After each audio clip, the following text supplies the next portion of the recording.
Tetaplah bersama kami Jak Kendari menenteramkan hati dengan sunnah Rasulullah Sallallahu Alaihi Wasallam. Bismillahirrahmanirrahim. Assalamualaikum warahmatullahi wabarakatuh. Alhamdulillah wassalatu wassalamu ala Rasulillah wa ala alihi washabihi wa mu'ala ma ba'd. Para pendengar rahimakumullah, kami hadirkan sebuah kajian dalam format siaran tunda atau siaran yang telah kami hadirkan beberapa waktu yang lalu. Itu kajian yang baru saja berakhir di Masjid Babut Taqwa atau Babut Taubah di Bekasi bersama Al-Ustadz Dr. Syafiq Reza Basalamah hafizahullah dengan tema pembahasan menua bersamamu dan jannah tujuan akhir kita. Anda juga dapat menyimaknya tentunya di media sosial kami. Barakallahu fikum wa ahsanallahu ilaikum.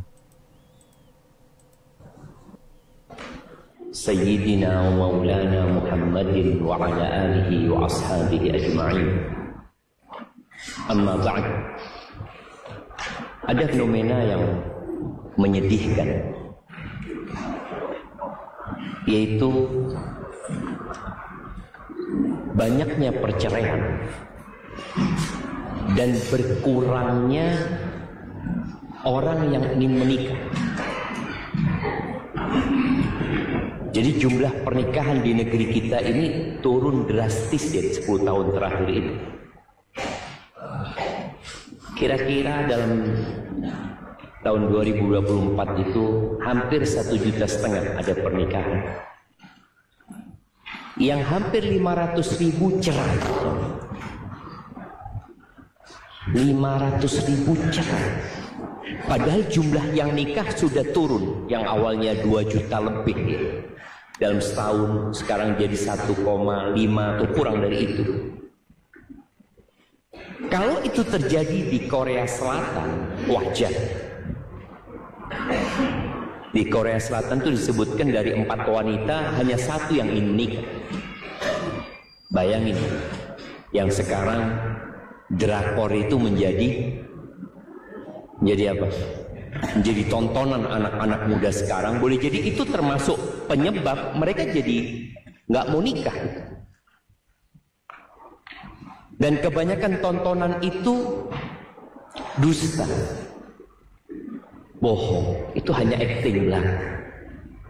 Makanya kenapa ketika anak-anak muda ini nikah, jadi yang mau nikah sudah berkurang, yang nikah mendapatkan ternyata pernikahan tidak seindah drama Korea.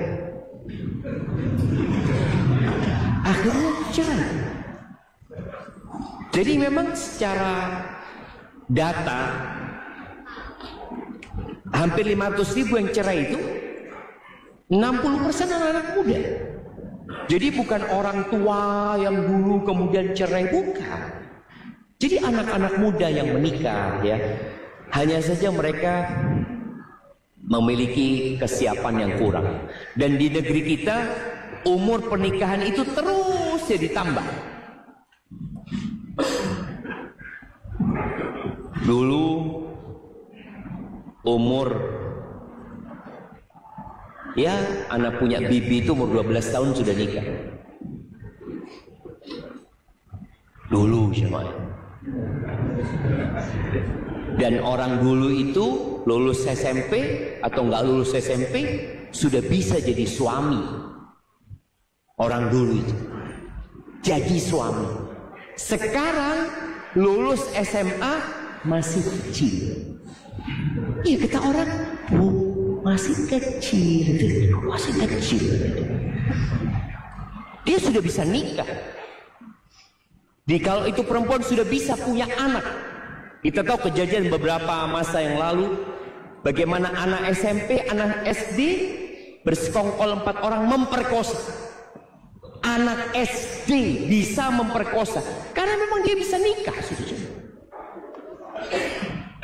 secara fisik. Makanya di negeri kita akhirnya umur berapa sekarang boleh nikah? 19 tahun kan?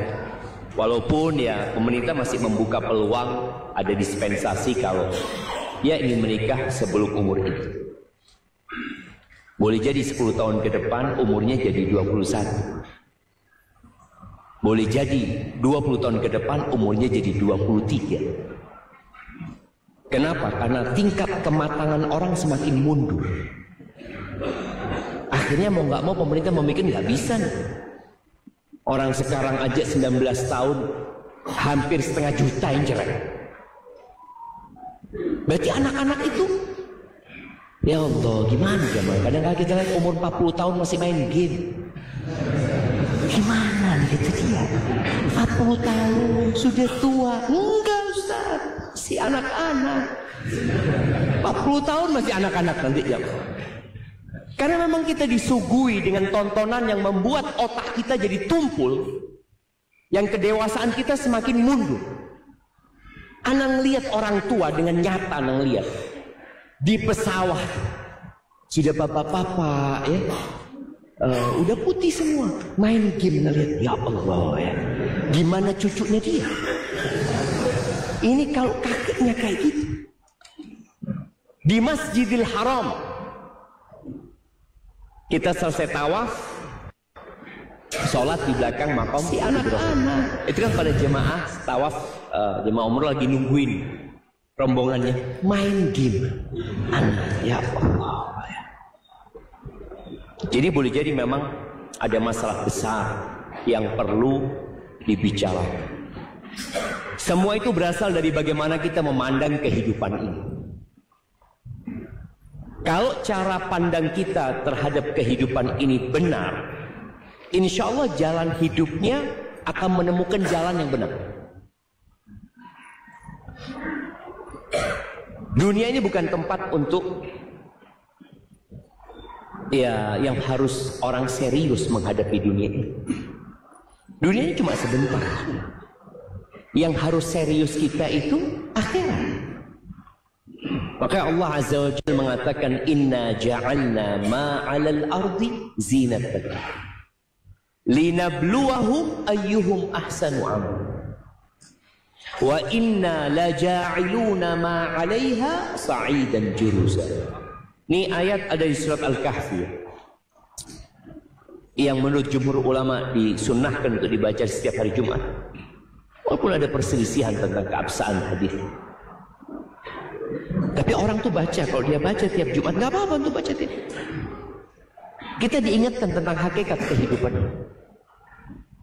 Kata Allah Jalla Jalaluh, kami menjadikan semua yang ada di atas muka bumi ini sebagai perhiasan.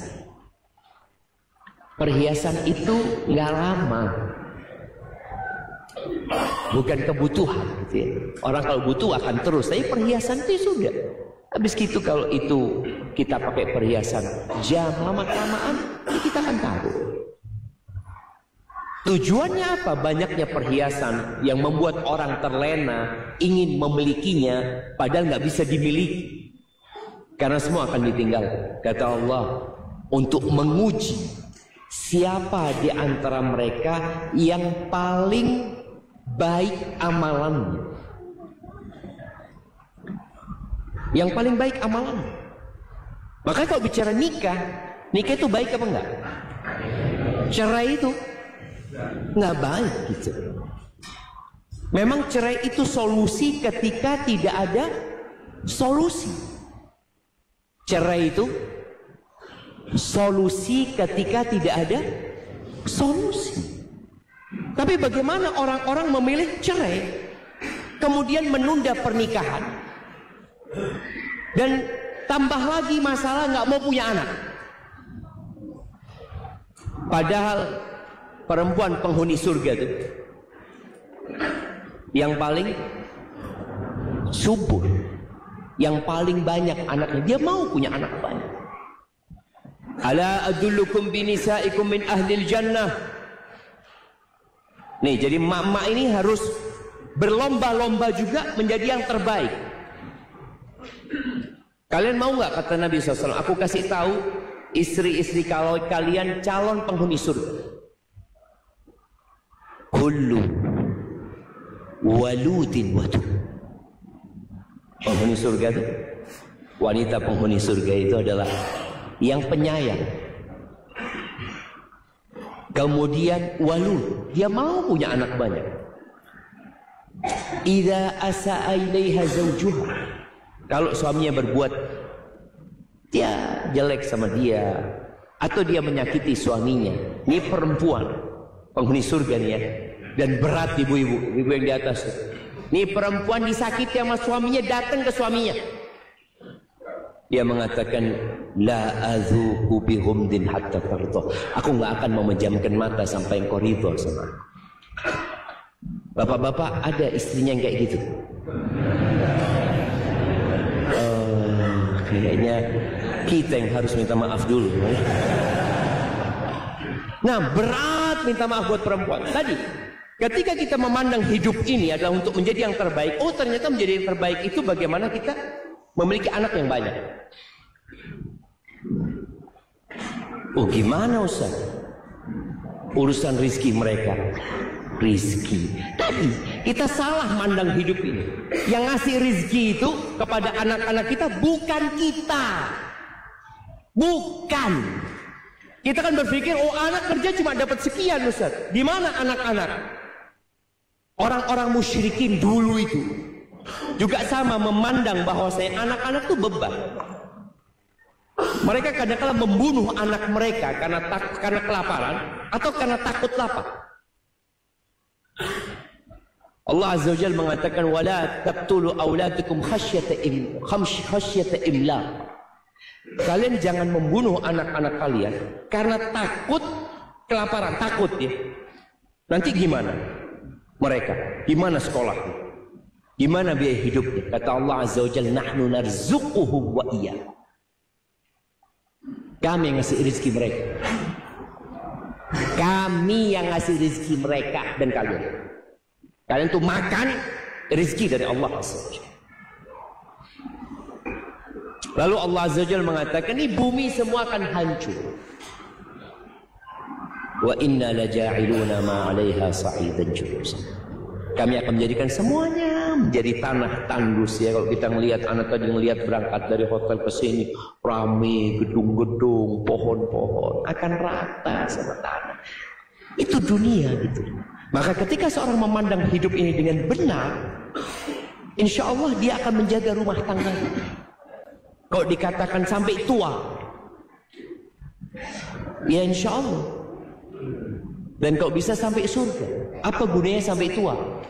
Tapi kalau di akhirat ternyata saling, ya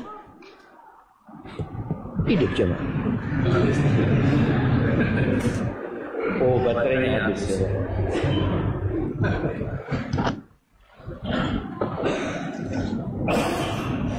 Kita ganti ini ya. Iya. Kita akan menjadikan kita semuanya rata sama. Maka jangan terlalu memandang hidup ini dengan pandangan yang penuh penghargaan terhadap dunia ini. Rasul sallallahu alaihi wasallam pernah melewati pasar. Dan subhanallah pasar ini tidak fitnah buat kita. Kadang-kala anak punya anak ngomong, "Bah, pinjam HP ini." Mau apa? Baik. Mau lihat Shopee. Nggak ada yang kelihatan. Nggak boleh. Kalau nggak ada perlunya nggak boleh. Karena orang akan melihat dunia yang nggak ingin, yang nggak perlu dia akan beli. Bahkan sekarang, bagaimana antum beli tanpa bayar?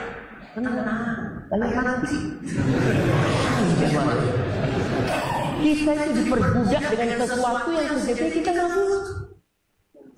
Tapi itu kehidupan yang menggoda kita. Rasulullah SAW pernah lewat pasar. Tempatnya orang teriak-teriak menawarkan barang. Dan sepertinya pemandangan orang menawarkan barang yang teriak-teriak di handphone kita kan.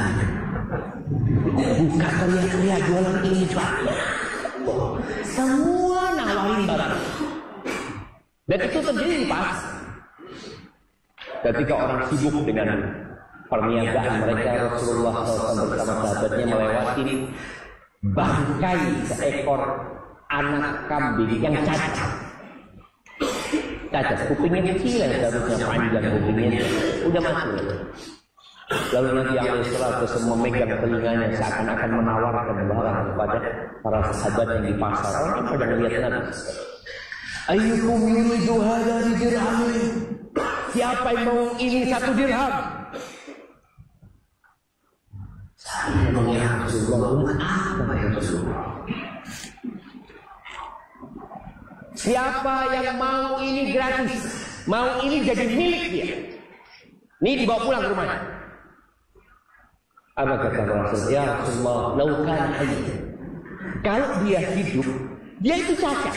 Orang tuh nggak suka bawa barang cacat. Makanya barang-barang cacat itu jadi jek ya, itu barang cacat. Dan ini cacat.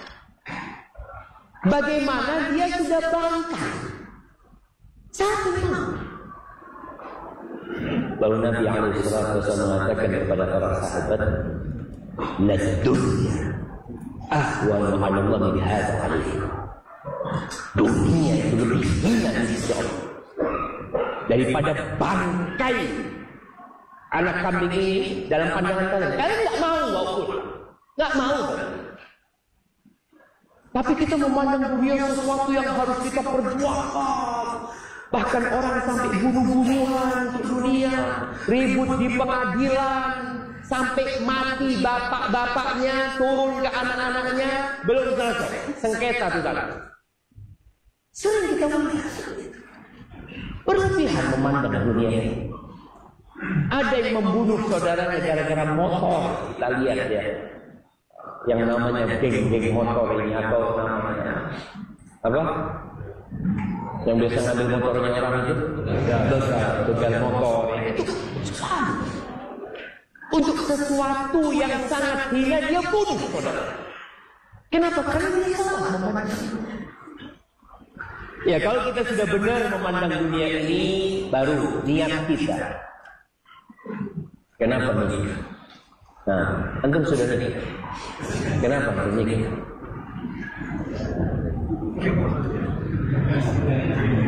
Tapi punya anak ya. Nah, kenapa nikah? Oh, karena ketemu perempuan itu cantik. Ada yang berpikir seperti itu. Nikah ini punya tujuan. Itu tujuannya mengabdi kepada Allah Azza wa Jalla. Karena kita diciptakan untuk diuji siapa yang terbaik amalannya. Dan ternyata salah satu yang dapat menolong kita untuk memperbaiki amalan kita adalah menikah. Man razaqahullah imra'atan salihah. Barang siapa yang dikasih rezeki sama Allah, ingat nih, sebagian kita lupa dengan nikmat yang Allah berikan, merasa bahwa istrinya itu ya anak usaha keras dari istri. Allah yang kasih rezeki. Berapa banyak orang yang usaha keras itu ya kan? Itu memang Allah yang kasih rezeki. Maka barang siapa yang dikasih rezeki oleh Allah, istri yang solehah, sejatinya Allah telah menolong dia untuk menyempurnakan separuh agama. Sebagaimana Allah menjelaskan separuh agama itu ya yang di bawah perut paling tidak sudah terjaga, tinggal yang di atas perut. Jadi syahwat perut dan yang di bawah perut, yang di bawah perut dengan meninggal alhamdulillah. Karena memang Nabi alaihi wasallam mengatakan ma kharaqtu fitnatan asyadda 'ala rijal. Aku tidak meninggalkan fitnah yang lebih berbahaya buat kaum laki-laki daripada wanita. Kenapa mak-mak berada di atas? Kenapa kadang-kali kasih sita? Karena memang itulah fitnah. Dan seorang laki-laki ketika melihat sesuatu yang membuat hasratnya bangkit, apa yang harus dia lakukan? Pulang ke rumah, pulang. Dan itu supaya bareng-bareng masuk surga. Maka jangan salah memilih pasangan. Kalau antum sudah niatnya tadi, jangan berpikir niatnya mau punya anak, ya semua orang mau punya anak gitu. Tapi ada niat yang lebih dari itu. agar aku bisa mengabdi kepada Allah lebih baik lagi. Agar aku punya anak-anak yang bisa melanjutkan kehidupan ini. Sekarang di Jepang orang yang lahiran digratiskan, dikasih fulus.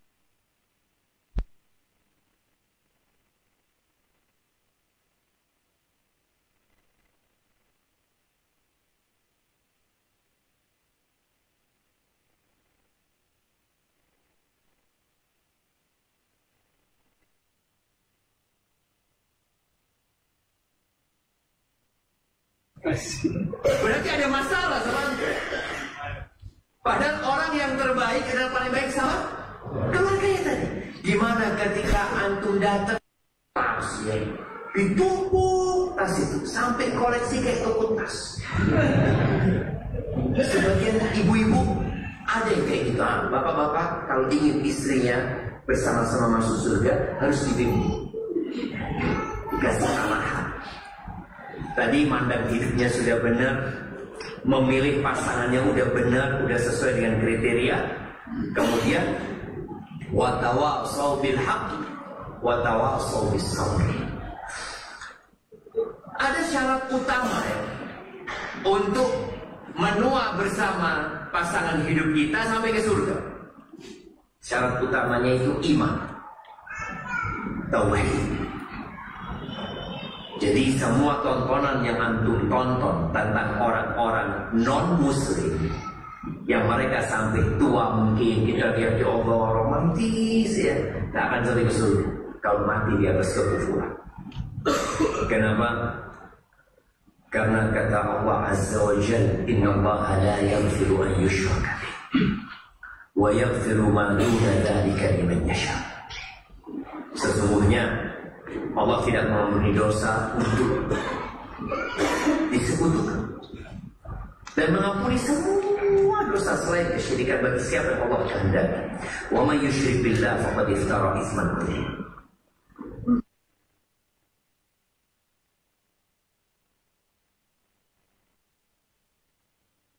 Bareng-bareng harus sama-sama beriman. Kalau yang satu beriman, yang satu masih melakukan ritual-ritual kesyirikan, ya tak bakal kumpul bersama. Kemudian jemaah, kalau mungkin tadi ada yang salah pilih pasangan, boleh jadi istri yang salah pilih pasangan. Dia punya suami nggak sholat, dan kita tahu orang yang meninggalkan sholat ini diperselisihkan keislaman,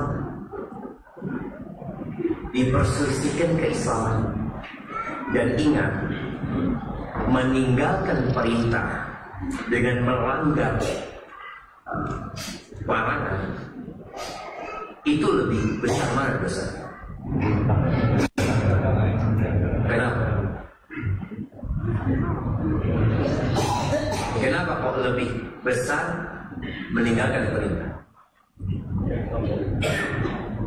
Nah, cerita iblis sama cerita Nabi Adam. Iblis itu meninggalkan perintah. Allah mengatakan kepada para malaikat untuk sujud setelah penciptaan Nabi Adam alaihissalam. Iblis tidak mau sujud. Dan kadang-kadang orang itu kalau meninggalkan perintah itu ada sedikit kesombongan. Maka sombong itu disebut nama Nabi alaihissalam batarul haqqi wa ghamtun nas. Sombong itu menolak kebenaran dan meremehkan orang. Ketika suatu hari Nabi alaihissalam duduk bersama para sahabat makan, ada satu orang yang makan dengan tangan kiri. Lalu Nabi alaihissalam memberikan perintah kepada sahabat ini, kul biyamin, makanlah dengan tangan kanan. Perintah. Apa kata sahabat, kata orang ini? La astagfir, aku nggak bisa. Nabi alaihissalam mendoakan orang ini, lastafak, semoga kau nggak bisa angkat tangan. Langsung lumpuh. Jadi perintah itu kerjakan semampumu. Adam alaihissalam melanggar larangan. Maka ketika ada melanggar larangan tersebut, dia langsung tobat. Rabbana zalamna anfusana. Iblis enggak. Ketika ditanya, "Ma mana'aka an tasjuda lima khalaqtu bi yadayya? Astakbarta an kunta minal 'alin." Apa kata iblis ketika, "Kenapa kamu sujud? Oh, aku lebih baik dari itu." Nabi Adam enggak. Maka biasa orang kalau melanggar itu dia ada perasaan dosa.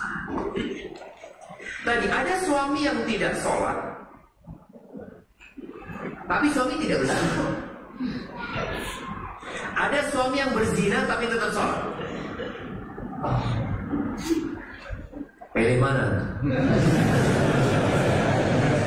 Nggak ada yang dipilih siapa. Soalnya di masyarakat itu kadang-kala mereka mengatakan, "Fulan, masya Allah baik, Fulan nggak minum ya, orang yang suka menolong orang lain, masih cuma satu, nggak sholat." Baik, nggak baik dia itu. Kok dibilang baik? Ketika ada orang sholat tapi mungkin dia berzina, buat apa dia sholat? Kalau masih berzina dulu, alhamdulillah dia sholat itu. Oh, buat apa dia sholat? Kita ini kadang-kala membuat orang yang sholat, bagaimana dia meninggalkan sholat? Jangan. Bagaimana dia meninggalkan dosanya dan memperbaiki sholat, itu harus kita lakukan. Maka di sini tadi ada istri-istri yang dapat suami nggak sholat. Maka apa yang harus dia lakukan? Ya, perlu duduk sama suami, memberikan masukan kepada suami, menguatkan imannya suami. Apakah gugat cerai solusi? Tunggu dulu. Soalnya kadang-kala apakah anak boleh gugat cerai? Boleh-boleh aja.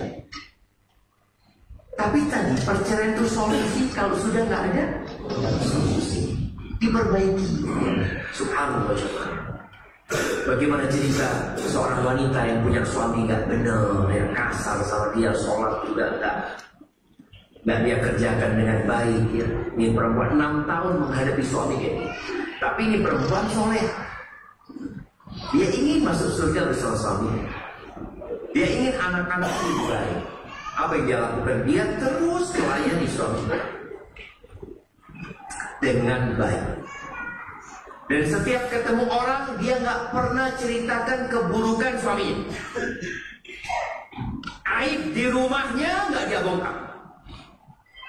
Man satara musliman satara.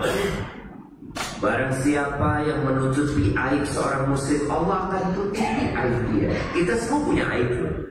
Kita semua punya aib. Antum mau dengerin anak karena Allah tutupin aib anak.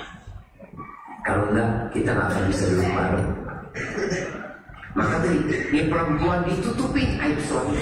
Lah ngomong sama orang tua, lah ngomong sama mertua, dia berusaha untuk menghadapi itu.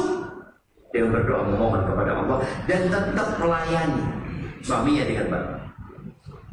Ketika ditanya sama orang, gimana suami berkata, alhamdulillah baik suami. Baik suami. Ya baik. Bohong ya suami.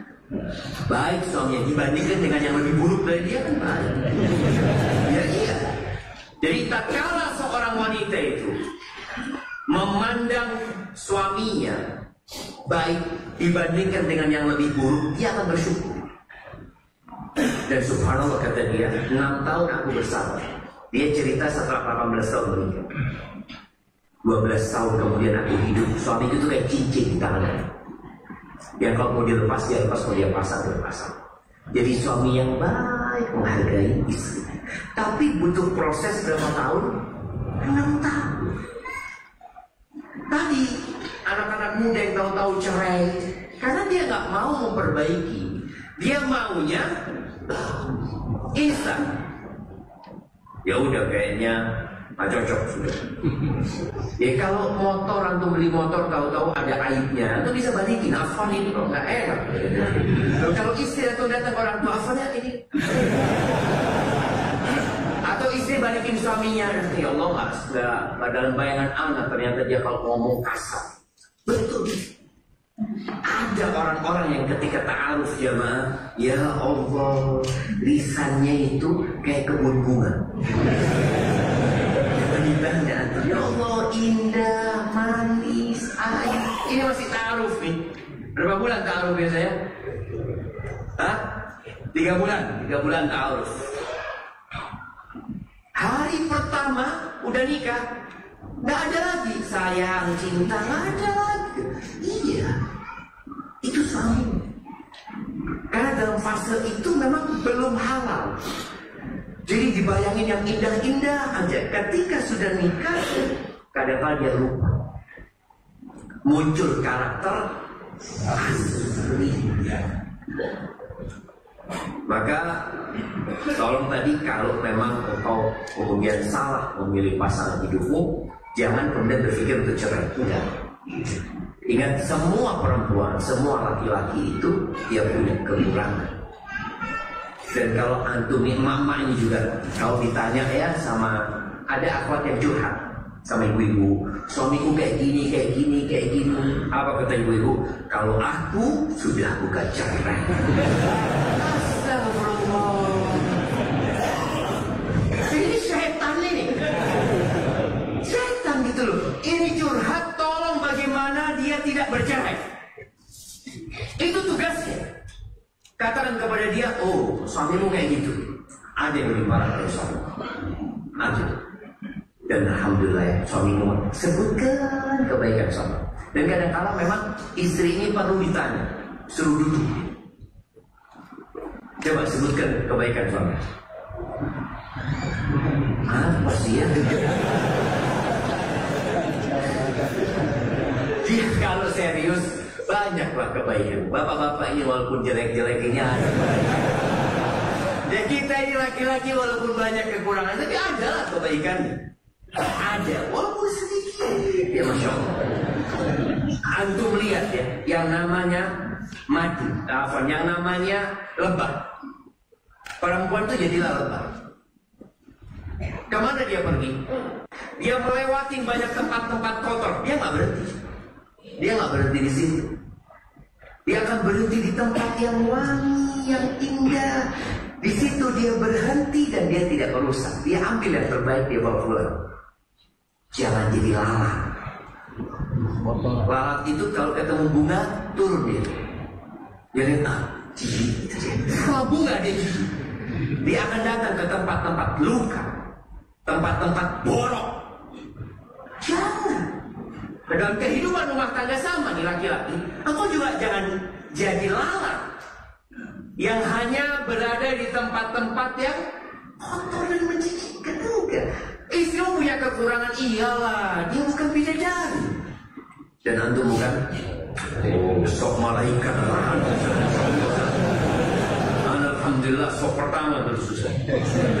Istri Anda nggak pernah sholat di masjid. Dia perempuan lah.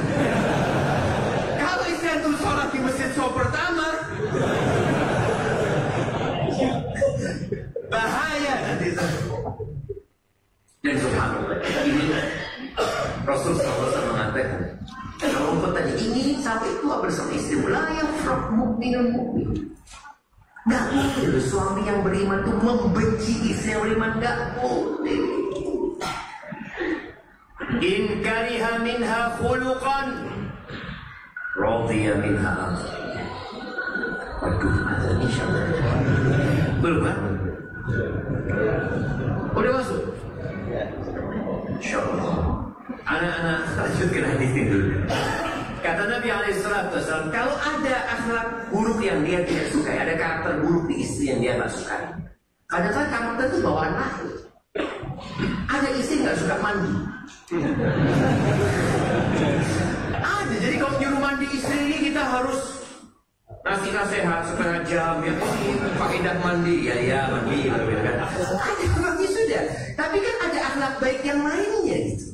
Lihatlah kepada kelebihannya, jangan lihat kepada kekurangan. Baik, saya dengarkan ada. Udah. Betapa banyak orang-orang kaya itu yang sibuk mengumpulkan harta. Istrinya pun sibuk mengumpulkan harta. anaknya diabaikan. Sekarang kita itu ada daycare ya, tempat penitipan anak ya.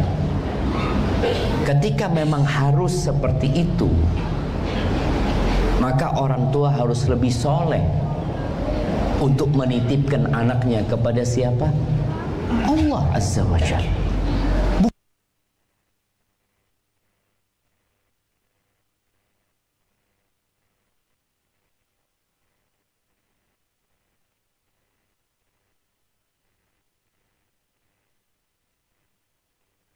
Bukan kepada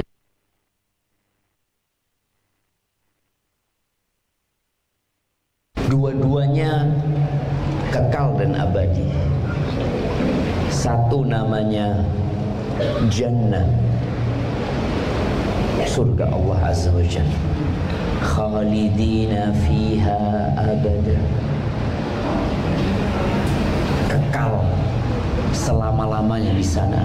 Satu namanya nar, neraka, khalidina fiha abada, kekal selama-lamanya di sana. Dan kita bebas memilih. Nggak ada pemaksaan dalam agama. Kita tahu la ikraha fiddin, nggak ada pemaksaan dalam agama. Allah juga mengatakan faman syaa'a falyu'min wa man syaa'a falyakfur. Barang siapa yang mau beriman, monggo, silahkan.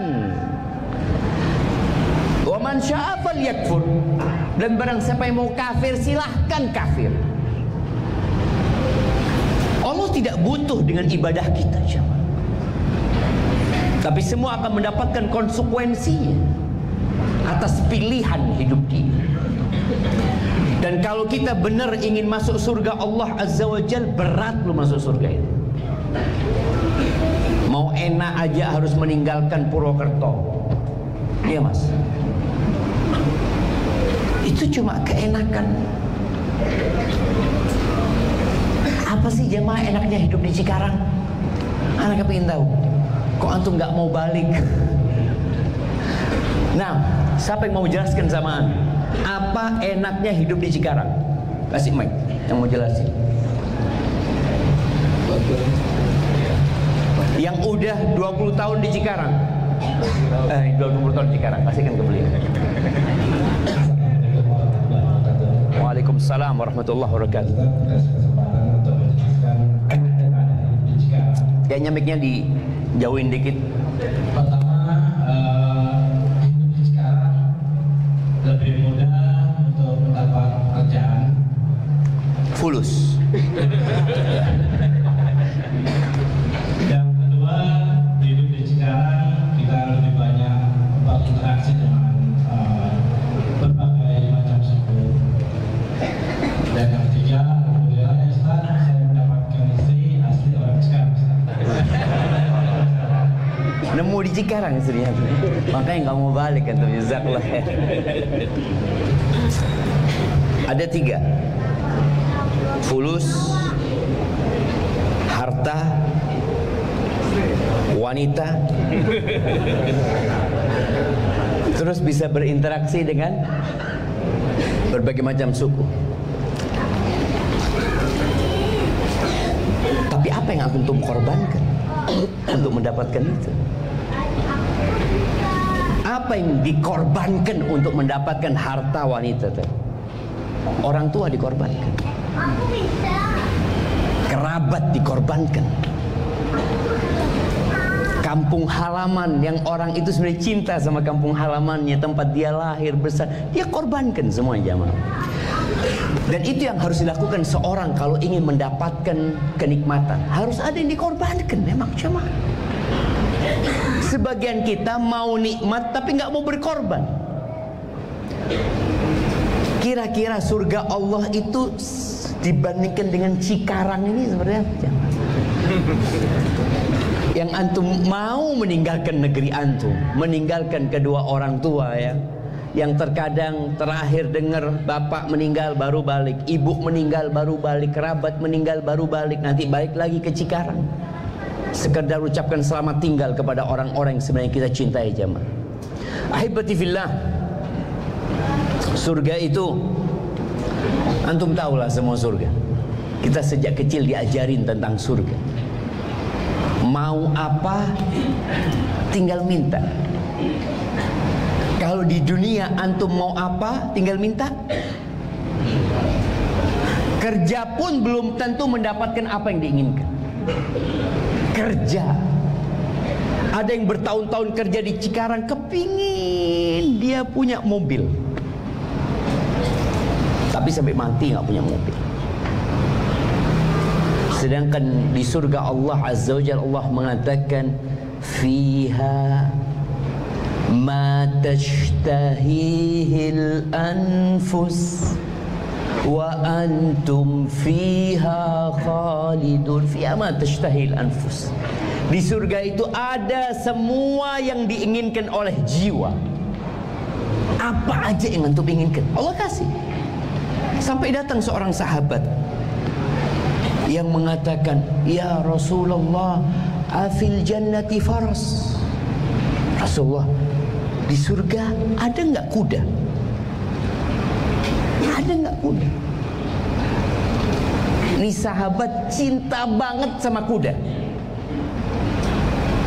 Orang kalau sudah hobi sesuatu, kadang-kala istrinya dilupakan ya. Antum lihat ya, betapa banyak istri yang mengeluh karena suaminya punya hobi yang sampai hobinya bukan istri kedua, istri kedua, ketiga, keempat. Hobinya dia. Jadi sehari di rumah istri, hari kedua di istri kedua, istri ketiga, istri keempat. Ini hobinya dia semua. Ada yang suka mancing, berhari-hari mancing dia. Ada yang kayak gitu jemaah. Iya. Ada yang suka main bola, nanti pindah main bola ke kota lain, istrinya dia lupakan. Ketika dia ingin sesuatu, nih sahabat cinta banget sama kuda. Yang boleh jadi kecintaan dia sama kuda melebihi cinta kepada istri. Kalau istri yang mengatakan pilihannya aku atau kudamu, kira-kira milih mana nih orang ini jemaah? Kayaknya anak mau ganti istri aja dah. Anak kuda, nanti cari istri lagi. Karena kecintaan dia kepada kuda, dia tanya di surga ada nggak kuda? Kata Nabi SAW, "Idza udkhiltal jannah." Kalau engkau dimasukkan ke surga, utita bi farasin min yaqutatin hamra. Akan didatangkan kepadamu seekor kuda yang tercipta dari permata berwarna merah. Dari permata berwarna merah. Permata bisa ditaruh di mana? Di cincin, di kalung. Ini kuda. Lahu janahan.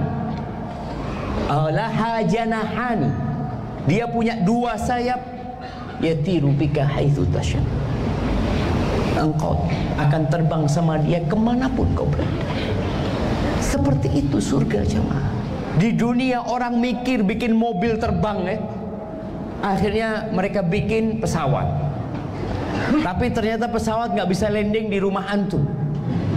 Ada orang kaya di mana di Indonesia ini bisa punya pesawat, tapi sampai hari ini pesawatnya nggak bisa landing di depan rumahnya. Tapi ketika kuda bisa landing di mana jemaah? Dimanapun antum mau. Landing di depan rumah antum, landing di belakang rumah antum, landing di genteng rumah antum. Fiha ma tashtahil anfus wa taladzul a'yun. Jiwa senang, mata enak ngelihat. Antum suka sama yang indah-indah kan? Allah kasih semuanya. Dan yang lebih dari itu semuanya, wa antum fiha khalidun. Antum kekal selama-lamanya di sana. Terus bagaimana mendapatkannya? Apalagi antum mau ke sana bersama istri dan anak-anak. Sendirian sukses itu nggak enak. Ada seorang ayah yang sukses bersama istrinya, tapi anaknya di penjara. Betapa banyak orang-orang kaya itu yang sibuk mengumpulkan harta. Istrinya pun sibuk mengumpulkan harta. anaknya diabaikan. Sekarang kita itu ada daycare ya, tempat penitipan anak ya. Ketika memang harus seperti itu, maka orang tua harus lebih soleh untuk menitipkan anaknya kepada siapa? Allah Azza wa Jalla. Bukan kepada perawat, bukan kepada daycare, enggak, kepada Allah. Bagaimana Sa'id ibn Musayyib Ibn Hazm, dia mengatakan kepada anaknya, la azidanna fi salati, aku akan nambah solatku nak, agar Allah menjagamu nak. Tapi ketika seorang sibuk cari harta dan tidak menitipkan anaknya kepada Allah Azza wa Jal, berantakan anaknya nantinya. Ketika orang tua meninggal dunia, tapi orang tua itu soleh, kira-kira dijaga nggak tuh anaknya sama Allah SWT? Allah ceritakan di surat Al-Kahfi, Nabi Musa dan Khidir ketika Nabi dikirim sama Allah untuk merenovasi bangunan. Nabi, bayangin ya, itu bangunan yang mau ambruk direnovasi, selesai. Terakhir cerita Khidir bahwasanya itu milik 2 anak yatim. Nggak ada bapaknya, sudah mati. Fil Madinah, ada di kota 2 anak yatim itu. Ini mungkin rumah dia di desa. Di bawahnya ada kanz, ada harta yang tersimpan milik mereka berdua. Oke, faham nih. Nabi Musa faham cerita. Oh, ternyata Khidir ini merenovasi bangunan. Bangunan ini milik anak yatim dan di bawahnya ada harta. Tapi kenapa gitu loh? Kenapa harus melakukan itu? Wa kana abuhuma salihah. Ini poinnya. Bapak 2 anak ini adalah orang soleh. Orang soleh bapaknya. Bukan masalah hartanya, bukan masalah rumahnya. Karena kenapa sampai Allah kirim? Karena bapaknya orang soleh. Ahibati fillah, di surat At-Tur Allah ceritakan tentang obrolan penghuni surga. Ketika mereka sudah masuk surga, Allah mengatakan di ayat 25 di surat At-Tur, Allah mengatakan wa aqbala ba'duhum ala ba'din yatasaalun. Sebagian mereka berhadap-hadapan. Jadi duduknya nggak kayak gini. Ada yang di belakang antum, enggak. Mereka berhadap-hadapan duduknya. Mereka saling bertanya, antum kok masuk surga? Apa yang antum kerjakan dulu? Mereka saling bertanya. Karena apa? Orang itu cerita pengalaman, seneng jemaah. Kita kalau ketemu orang sukses tanya, bapak kok bisa kayak gini pak? Kata dia, dia akan cerita dari awal. Oh, saya dulu dari Purwokerto. Saya kemudian berangkat ke sini, waktu itu naik ini, naik itu, cerita panjang. Kemudian alhamdulillah anak sampai ke tempat ini, anak ketemu sama fulan, anak alhamdulillah dapat hidayah lewat fulan, cerita. Dan kesenangan itu pun Allah berikan di surga. Mereka saling tanya gitu loh, antum kok bisa masuk surga? Apa yang mereka katakan? Di antara obrolan mereka, qalu inna kunna qablu fi ahlina musyfiqin. Dulu waktu kami hidup di dunia, kami itu adalah orang-orang yang takut, yang khawatir dengan keluarga kami. Rasa takut inilah yang menyebabkan kami diselamatkan sama Allah Azza wa Jalla. Orang yang takut dengan kemiskinan, apa yang akan dia lakukan? Dia akan kerja keras. Kalau dikatakan, aduh, dah ono kerjaan di sini, tidak bisa antum di sini, harus hijrah, harus tinggalkan, berangkat dia tinggalkan. Ketika punya anak, dia lihat anakku ini kepingin kuliah, kepingin sekolah, sekolahnya mahal. Takut anaknya nanti nggak bisa lanjut sekolah. Orang tuanya kerja lagi, capek lagi dia. Gimana kalau takut sama api neraka? Apa yang dilakukan? Itu yang menyebabkan orang akhirnya semangat. Famannallahu alaina wa waqana adzabas samum. Kemudian Allah memberikan karunia-Nya kepada kami. Nih, orang soleh tidak pernah menyandarkan kebaikan yang dapat dia lakukan, kesuksesan yang dapat dia raih kepada diri mereka. Mereka tidak mau, oh, saya dulu kerja keras sampai bisa seperti ini. Enggak. Dia nggak seperti Qarun yang mengatakan, oh, aku bisa seperti ini karena ilmu yang diberikan kepadaku. Enggak. Dia seperti Nabi Sulaiman ketika melihat singgasana Ratu Balqis. Apa yang dikatakan Nabi Sulaiman? Hadza min fadli Rabbi. Ini karunia dari karunia Tuhanku. Dan penghuni surga pun mengatakan, famannallahu alaina. Allah memberikan karunia-Nya kepada kami. Wa waqana adzabas samum. Dan Allah menyelamatkan kami dari adzabas samum, dari azab neraka, dari azab yang panas ya, Ma. Itu karunia dari Allah Azza wa Jalla. Inna kunna min qabl nad'u. Kita dari dulu terus doa, meminta kepada Allah, tidak beribadah kecuali hanya kepada Allah. Innahu huwal barr rahim. Sesungguhnya Dia Allah Maha Bar, Maha baik dan Maha pengasih. Ahibati fillah, man khafa adlaj. Orang yang takut itu akan bersegera. Ketika terjadi gempa, orang yang takut bangunan itu roboh, apa yang akan dia lakukan? Lari dia. Ketika dia lari, dia memikirkan handphonenya, dia memikirkan anaknya, kadang-kadang nggak dipikirin. Apalagi kalau sudah kondisinya sangat menakutkan sekali. Orang yang takut itu akan bersegera.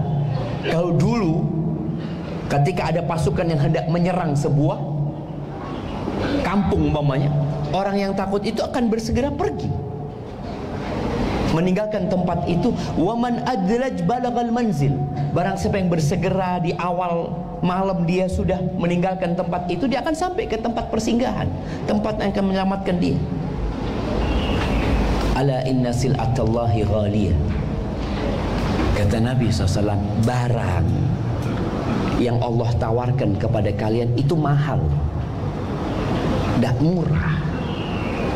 Mau bayar berapa kalian?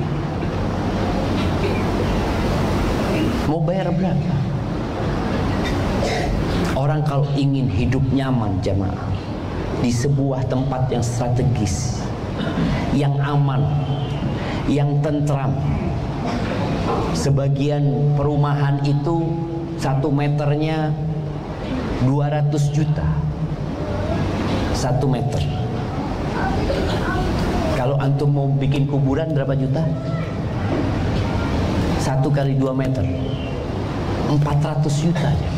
Itu cuma kuburan. Gimana kalau mau bikin rumah di sana? Harus keluar uang banyak. Iya. Dan mereka keluarkan uang banyak itu, kemudian ditinggal. Setelah jadi rumah, dia tinggal sebentar, kemudian pergi mereka selama-lamanya. Sedangkan barang yang Allah tawarkan ini yang mahal. Ala inna sil'atallahil jannah. Barang yang Allah tawarkan itu surga Allah SWT. Ketika dalam satu peperangan, ada riwayat mengatakan perang Uhud ya, Nabi SAW memberikan semangat kepada para sahabat yang mengatakan, Qumu ila jannatin arduhas samawati wal ard. Kalian bangkit semuanya Kalian bergerak semuanya menuju ke surga yang luasnya seluas langit dan bumi ini. Seorang sahabat yang di samping Nabi alaihi salatu wassalam dengar. Oh, dia mengatakan, ya Rasulullah, jannatun arduhas samawatu wal ard. Yang ditawarkan ini surga yang luasnya seluas langit dan bumi. Bumi ini hanya titik jamaah, hanya titik kecil dibandingkan dengan planet-planet yang ada di galaksi Bima Sakti. Ada galaksi baru lagi yang ditemukan oleh manusia yang jumlah planetnya itu miliaran. Surga itu seluas bumi yang kecil ini supaya kita lihat. Allah katakan bumi, ya kita bisa melihat seperti apa bumi ini dan langit-langit itu jamaah. Umar ini berpikir, ya Allah, surga seluas itu ya Rasulullah. Kata Umar mengatakan, bahin. Ucapan yang penuh keheranan jamaah. Kata Nabi SAW, maha malaka. Gimana orang dikasih kabar gembira jamaah untuk masuk surga? Apakah kemudian Umar pulang ke rumahnya? Tidak jadi perang, ya Rasulullah, mau di surga lah, udah jazakallah khair, pulang ke rumahnya. Umar langsung mengeluarkan beberapa butir kurma. Dia makan kurma untuk menguatkan dirinya perang ini. Lalu dia berkata, la in hayid hatta akula hadhihi tamarat lahiya hayatun tawilah. Kalau aku hidup menghabiskan kurma ini sampai habis, itu kehidupan yang panjang sekali. Dilemparkan kurma itu. Umar lari jamaah ke medan perang dengan pedangnya. Kemudian dia meninggal dunia. Ada yang harus dikorbankan jamaah. Tadi antum pindah ke Cikarang ini, ada yang antum korbankan. Tapi sebagian gak merasa. Ketika bicara surga, antum berhitungan. Jamaah rahimakumullah, Rasulullah sallallahu alaihi wasallam, beliau memberikan arahan buat kita semua ya. Ketika kita mau ke surga, kita itu butuh pembimbing, butuh mentor yang memberikan arahan kepada kita. Maka Allah utus para nabi. Allah turunkan kitab-kitab. Allah utus Nabi Ibrahim untuk memberikan penjelasan. Allah utus Nabi Nuh. Allah utus Nabi Lut. Allah utus Nabi Isa. Allah utus Nabi kita Muhammad alaihi salatu wassalam. Allah turunkan kitab-kitab itu. Tapi para nabi sudah meninggal dunia. Nabi terakhir Nabi kita Muhammad alaihi salatu wassalam. Kitab terakhir sebagai kitab penutup adalah Al-Quran Al-Azim. Nabi alaihi salatu wassalam menjelaskan, wal ulama'u warathatul anbiya. Para ulama adalah pewaris para nabi. Maka mereka yang melanjutkan perjuangan para nabi, memberikan bimbingan. Biasanya antum kalau ke tempat yang enggak antum kenal, antum butuh guide. Guide yang ngasih tahu, oh ini kalau makan di sana itu makannya haram ya, jangan. Mau antum berangkat ke Jepang, biasanya ada yang ngasih tahu, oh mau makan yang halal. Aduh sulit di sini, tapi ada. Nggak apa-apa, saya mau makan halal. Berangkat ke tempatnya jauh, kemudian tempatnya nggak bagus, lalu mahal lagi. Antum beli. Kenapa? Karena ada yang ngasih bimbingan sama antum. Dan karena perjalanan ini panjang, antum perlu sohib, perlu kawan.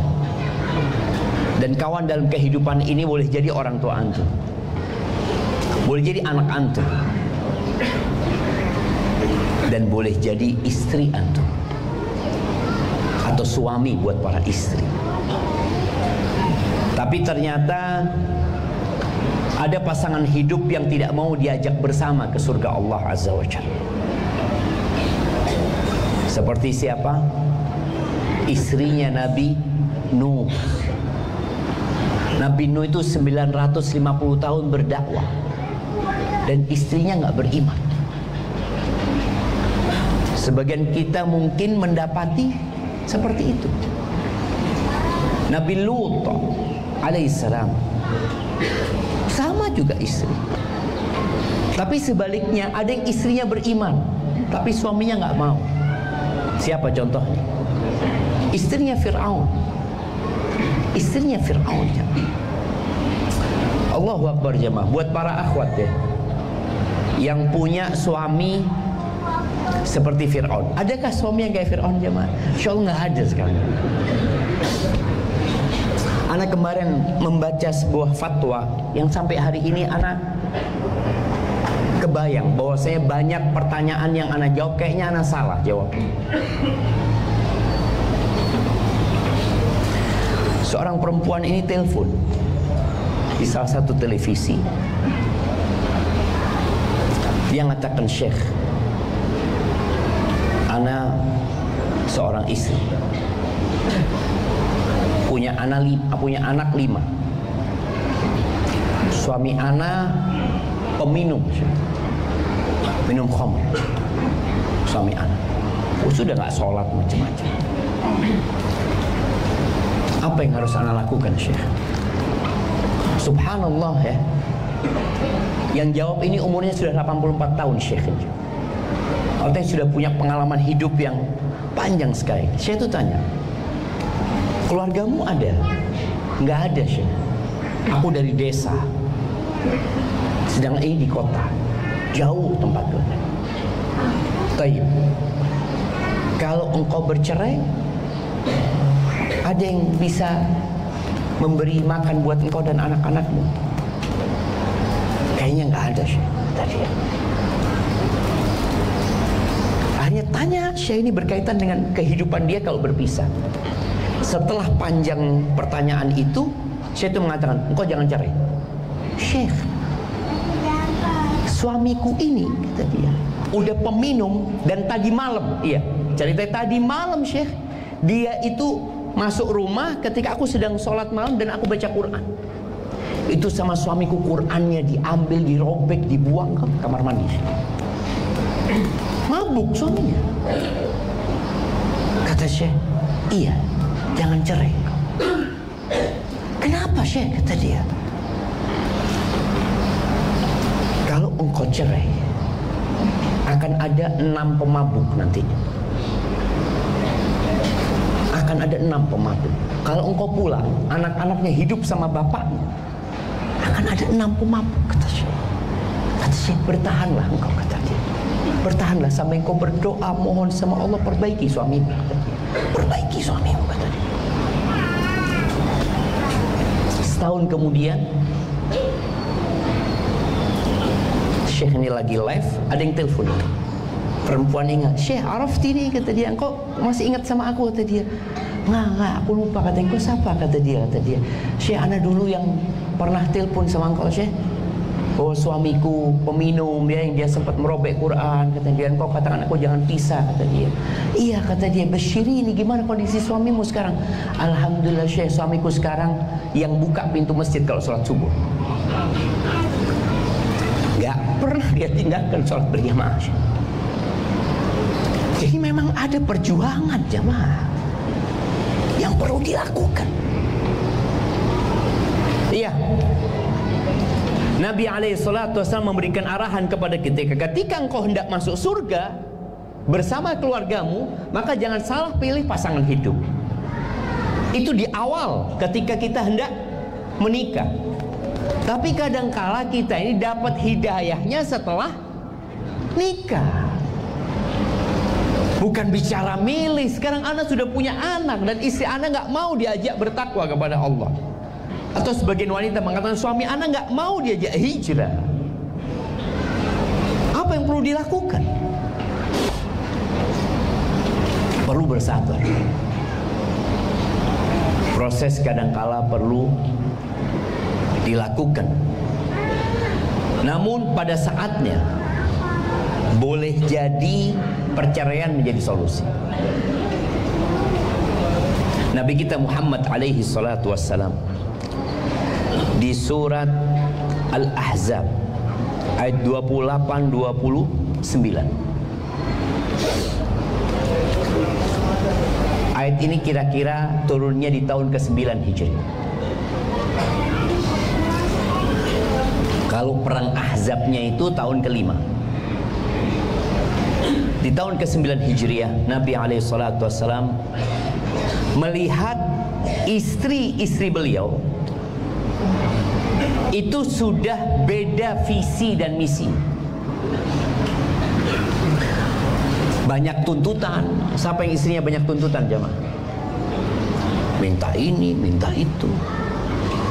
Lupa bahwasanya kita nggak lama dalam kehidupan dunia ini.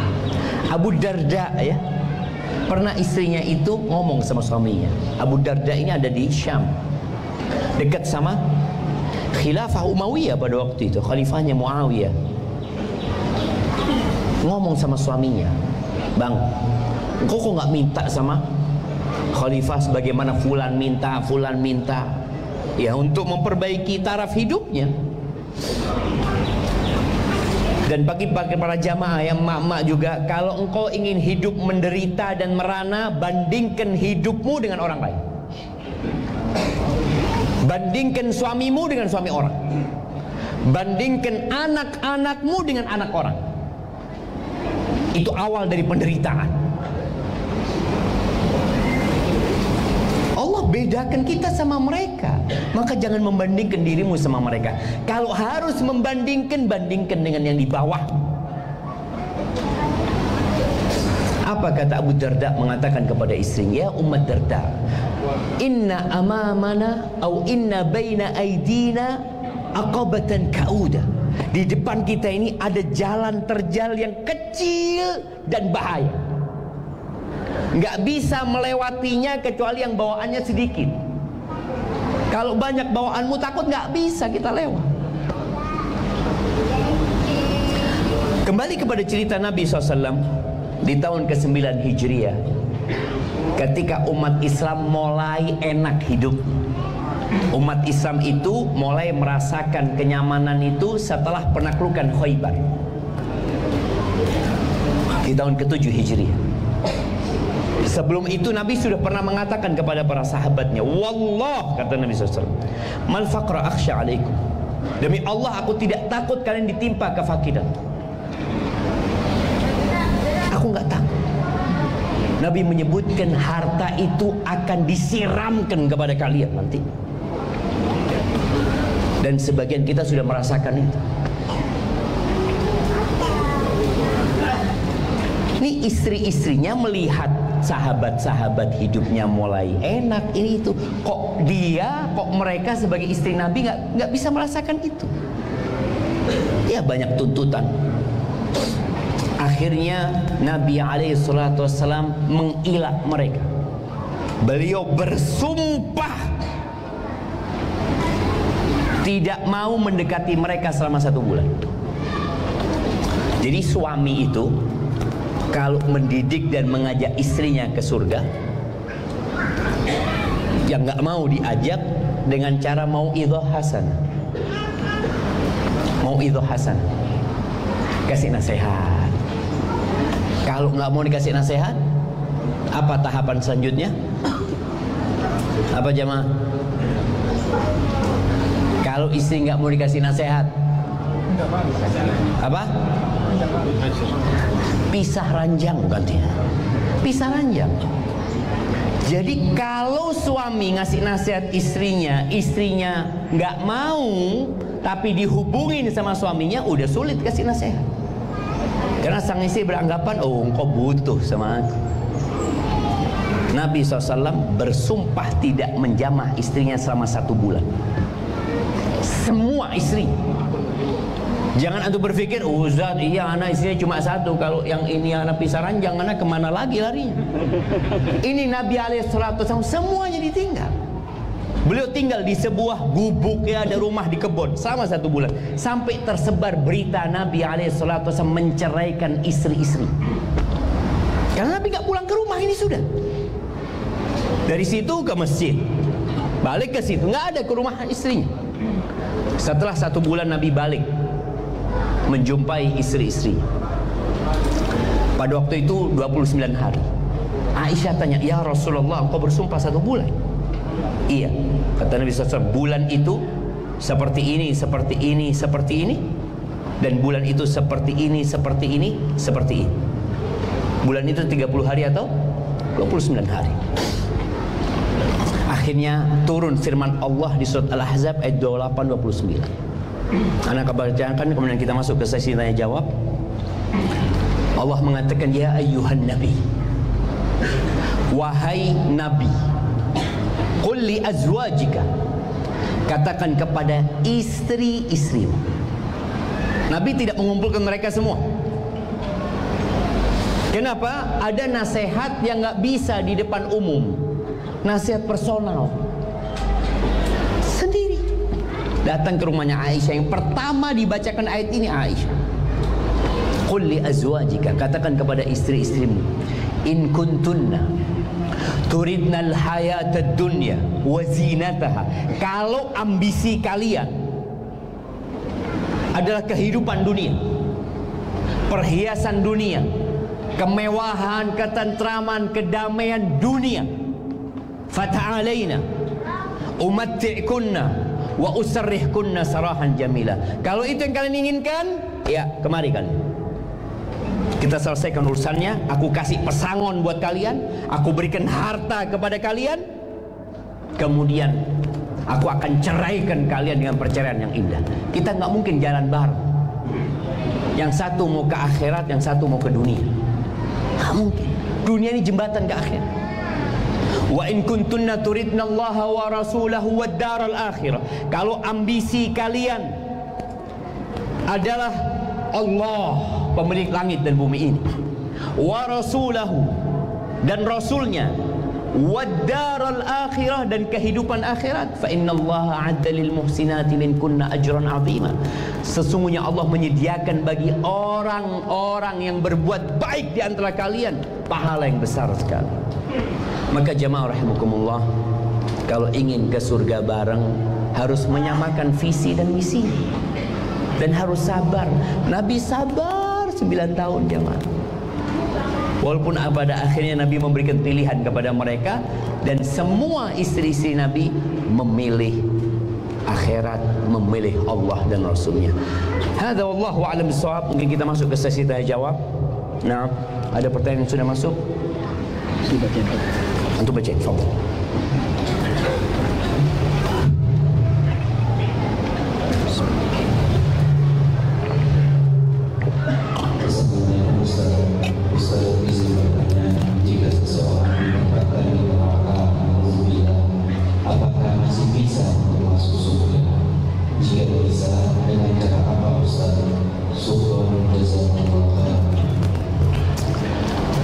Jamaah rahimakumullah, kita nggak tahu masuk surga atau masuk neraka, tapi Allah tahu. Sebagaimana kita nggak tahu kalau kita ini ditetapkan miskin atau kaya, nggak ada yang tahu. Apa yang kita tahu? Yang kita tahu, kita diperintahkan untuk bekerja, beramal. Allah berikan akal, Allah berikan hati, Allah turunkan Al-Quran, Allah utus nabinya menjelaskan mana jalan ke surga, mana jalan ke neraka. Tugas kita sekarang adalah beramal. Ketika Nabi alaihi salatu wassalam sedang di kuburan Baqi, sedang menguburkan jenazah, ada seorang sahabat yang bertanya, ya Rasulullah, aya'lamu Rabbuna ahlal jannati min ahlin nar? Allah udah tahu nggak siapa di antara kita yang masuk surga dan siapa yang masuk neraka? Kata Nabi, nah, Allah tahu.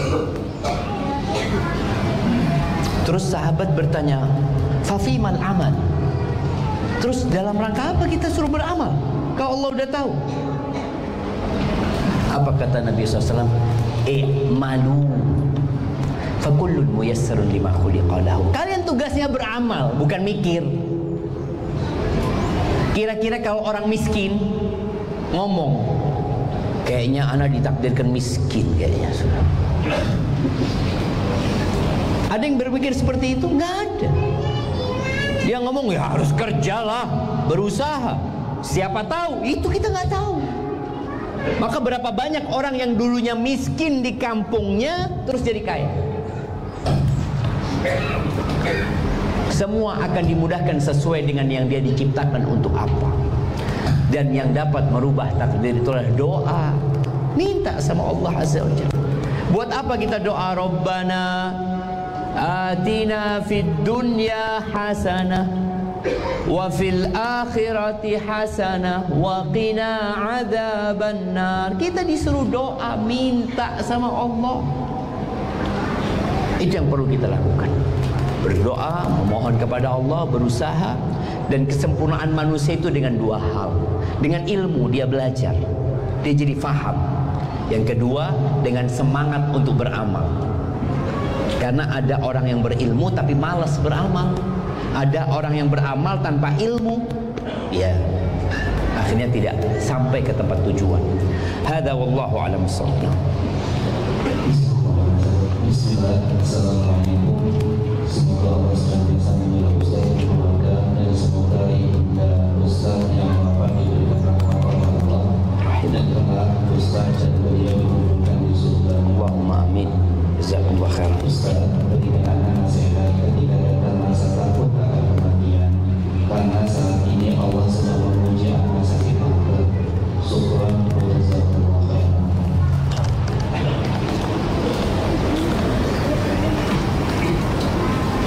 Allahumma arham mautana wa mautal muslimin. Semoga Allah merahmati yang mati dari kita dan dari umat Islam secara keseluruhan. Kematian itu hadimul ladzat, pemutus segala kelezatan. Jadi takut kepada kematian itu ada dua macam. Takut yang tabi'i, yang natural, memang orang takut sama kematian. Tapi ada takut kepada kematian yang tercela. Seperti yang Nabi sebutkan sallallahu alaihi wasallam ketika beliau menjelaskan tentang umat-umat itu akan mengeroyok umat Islam. Allah akan berikan wahan di hati umat Islam. Apa? Wahan itu hubbud dunya wa karahiyatul maut, cinta dunia dan takut mati. Ini yang tercela.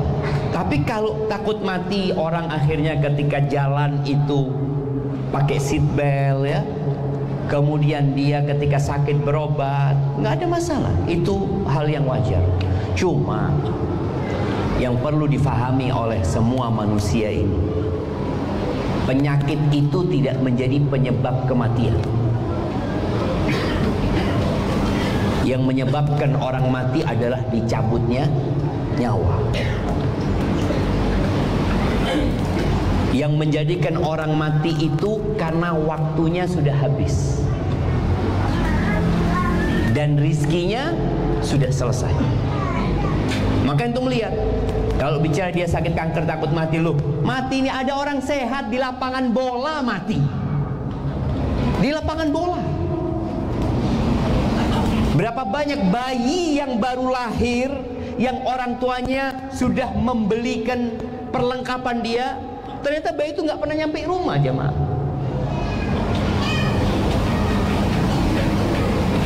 Dan berapa banyak orang tua yang menguburkan cucunya, menguburkan anaknya. Jadi bicara penyakit, enggak. Ada orang sakit kanker ya sembuh, ada orang sakit kepala mati. Ana punya abah beberapa bulan yang lalu, ya, atau tahun lalu, itu sakit parah. Ana dampingin beliau di rumah sakit, parah sekali sakit, sampai nggak sadar. Nggak sadar artinya nggak sadar dengan orang-orang yang dari sekitarnya. Anak punya paman, tiap hari video call. Anak punya paman di Jakarta. Bapak anak itu 10 bersaudara, sekarang tinggal 2. Paman anak yang ada di Jakarta tiap hari video call, karena dia takut abangnya ini pergi. Tiap hari video. Subhanallah. Paman anak yang di Jakarta, suatu hari itu di sore hari dia ngomong sama anaknya, nggak enak badan abah, kata dia. Mungkin dikasih minyak kayu putih apa. Maghrib meninggal dunia. Artinya dia yang mengkhawatirkan orang lain mati, ternyata dia mati duluan gitu.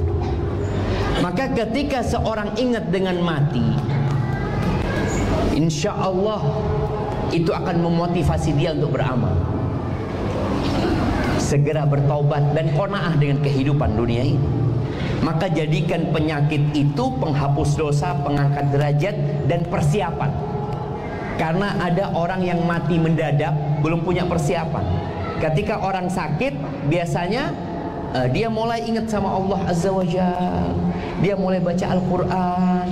Dan sekali lagi, yang buat mati itu bukan penyakit kankernya, tapi karena rizkinya sudah habis dan waktunya sudah selesai. Kalau masih ada rizkinya, hidup tuh jamaah. Hadza wallahu a'lam bissawab. Waalaikumsalam. Bagaimana cara menasihati orang tua yang suka main game Ustaz? Nah, subhanallah jamaah. Allah mengatakan wa ja'alna ba'dakum li ba'din fitnah atasbirun. Kata Allah, kami jadikan sebagian kalian itu ujian untuk sebagian lain. Poinnya apa? Sabar enggak? Nabi Nuh diuji sama istrinya, diuji sama anaknya. Nabi Ibrahim diuji sama bapaknya. Dan sampai mati nggak berubah. La istri Nabi Nuh wala bapaknya Nabi Ibrahim. Dan paman Nabi Muhammad SAW Abu Talib juga tetap nggak berubah sampai mati. Padahal yang mendakwain siapa? Nabi. Apa yang harus kita lakukan? Usaha. Ud'u ila sabili rabbika bil hikmati wal mau'izatil hasanah wajadilhum billati hiya ahsan. Ajaklah menuju ke jalan Allah dengan hikmah.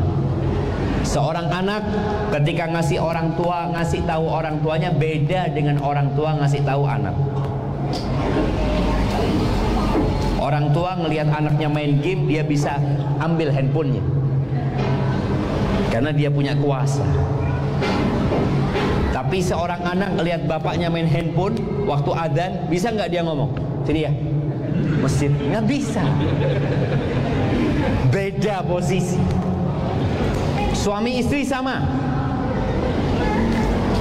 Seorang suami pulang dari masjid, lihat istrinya masih sibuk dengan handphonenya, dia bisa ambil.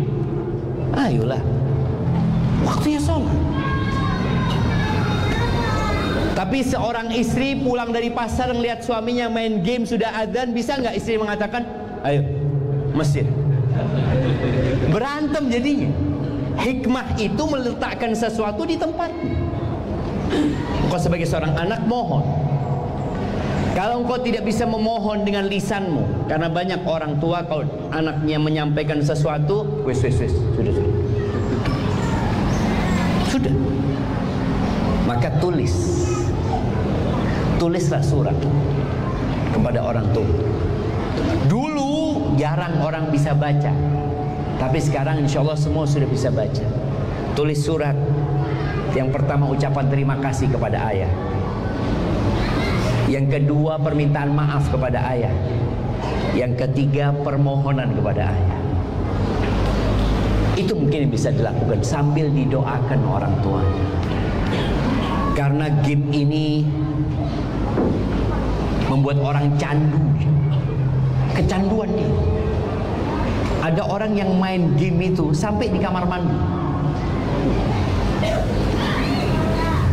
Kabel chargernya itu masuk cuma 5 meter dia beli. Astagfirullahaladzim. Sambil didoakan. Seorang istri ketika suaminya main game, dia duduk di sebelahnya baca Quran. Kok kenapa baca Quran? Iyalah biar berkah bang. Jadi main gamenya biar berkah. Ya enggak, biar suaminya tahu istrinya bacaan. Aku bacain bang ya, mungkin abang dengar, dapat manfaat. Dan memang orang-orang kalau sudah main game itu lupa aja, lupa dengan waktu. Hadza wallahu a'lam bissawab. Nah, di sebelumnya apakah kesalahan mengasuh orang tua yang tegas dan keras diingatkan agar anak-anaknya menjadi anak yang baik dan soleh? Apa itu satu kesalahan orang tua? Karena setelah anak tidak besar merasa anak itu tidak disayang. Tolong penjelasan dosa Allah. subhanallah jemaah. Iya, memang pendidikan